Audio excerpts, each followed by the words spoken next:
అండి 4 potatoes boil చేసిన 4 potatoes. ఒక బౌల్లో ఆయిల్ హీట్ ఎక్కాలి. ఆయిల్ హీట్ ఎక్కినాక ఆవాలు వేగాలన్నమాట. ఆవాలు, జీలకర్ర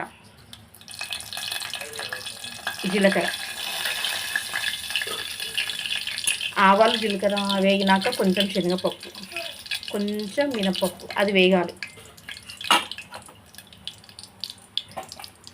అది వేగినాక ఇక్కడ కట్ చేసి పెట్టిన ఉల్లిపాయ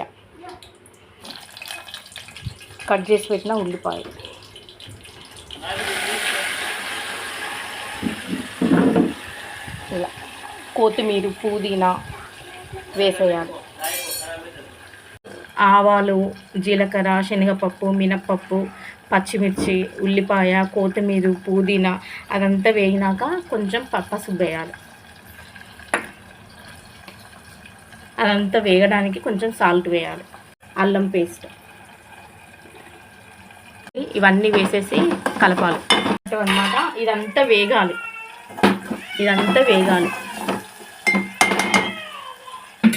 ఇందులోనే గరం మసాలా,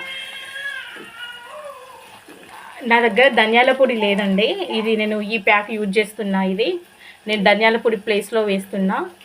మీ దగ్గర ఉంటే మీరు వేసుకోవచ్చు. పొటాటో కర్రీ అనమాట నేను చేసి. టమాటో వేగినాక ఇందులో సాల్ట్ వేయాలి. మళ్ళీ సాల్ట్ వేయాలి. కొంచెం కారం వేయాలి. మగ్గాలి. ఇప్పుడు బాయిల్ చేసి పీల్ తీసిన పొటాటో వేయాలి. వేసి కదా అండి, పొటాటో వచ్చేసి ఇలా ఫ్రై అవ్వాలి కదా, కలపాలి. జస్ట్ 4 పొటాటోస్ అండి, అంటే పావు కేజీకి తక్కువ అనమాట. 150 grams అవుతాయి పొటాటోస్. నా దగ్గర 4 ఉన్నాయి.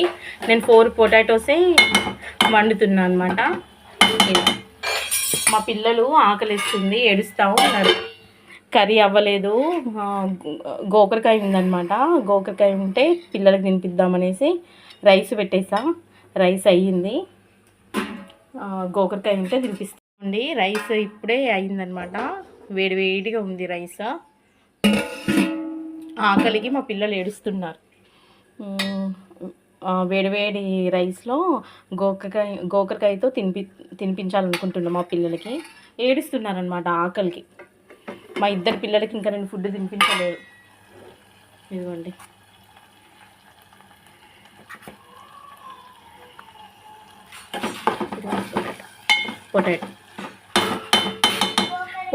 పొటాటో కర్రీ అవ్వాలి అంటే టైం పట్టేలా ఉంది. ఈ కర్రీతో తినిపిస్తా, అది అలాగే సిమ్లో మగ్గిపోతుంది.